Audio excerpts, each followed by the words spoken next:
Interior design, that's something that's not required for building permit purposes, but interior design deals with aesthetics. So things like paint colors, floor, wall finishes, plumbing fixtures, as well as fabric coordination, so you can get into drapery, furniture. The sky's the limit with interior design. Again, some people really enjoy picking out colors and thrive doing that kind of thing. Other people panic at picking out colors. Electrical design, what's really important from my perspective is to look at the lighting design especially. I find that a lot of homes are not really well thought out from a lighting perspective. But then electrical design also can get into receptacle, switch, plug locations. What's really important is to think that through before you get onto a job site where you have to make snap decisions where the electrician is there. And of course, then we can address the home automation, the sound or audio as well. Electrical plans are not required for a building permit, but again, it's our belief to think it through properly. HVAC design, which is heating, ventilation, and air conditioning. So basically it's, for example, if we have a small addition where all you're extending is a heat run or two, you really don't need to go through an HVAC design process. But if it's a large project or a custom home, then it's really strongly recommended to look at the HVAC design.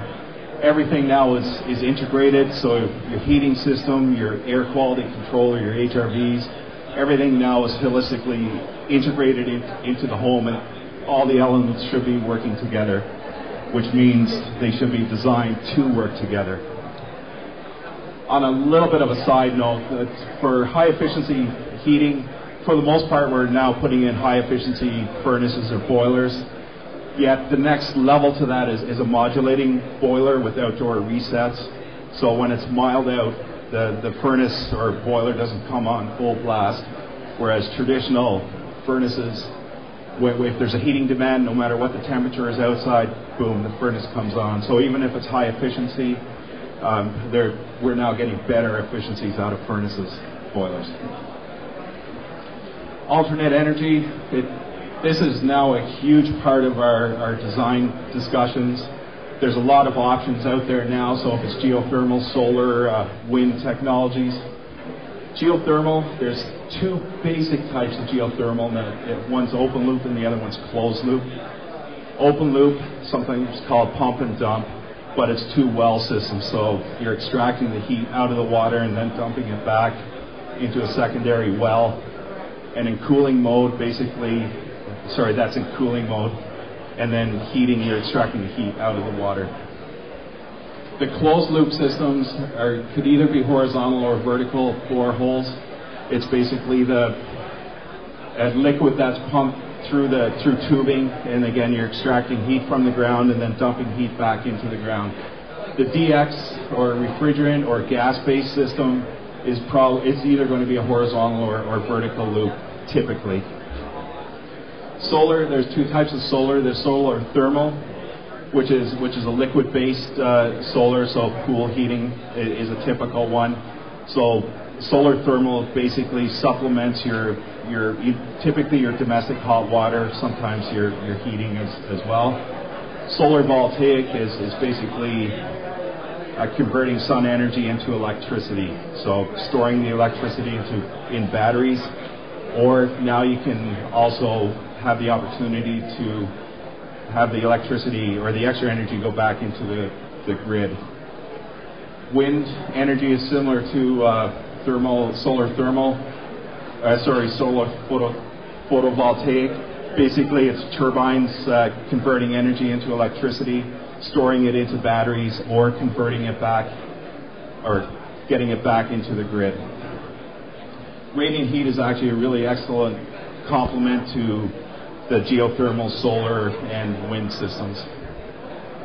Also part of the design process is structural engineering.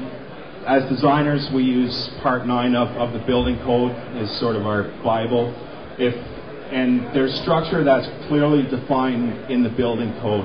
Where we would have to have engineers is where we have a beam, for example, and if there's a point load in the center of the beam, that's something that's not defined in the building code. So a structural engineer can just do certain components or review of certain components on a drawing or design, or they can do a complete design review. Also, what we need as part of the building permit process is truss and floor system criteria or drawings. And basically what they are is they're systems produced by a manufacturer, and the manufacturer just has the engineering that goes with it. So we require that engineering from the manufacturer to be included with the permit drawings. And also, we typically need this design before we can do any structural engineering. Landscape design, you don't need that for a building permit, except some minimal requirements from a building code perspective, like egress, so you need landings and things like that. But for the most part, landscape design deals with hardscape, like walkways, or sawscape, like trees and shrubs. And again,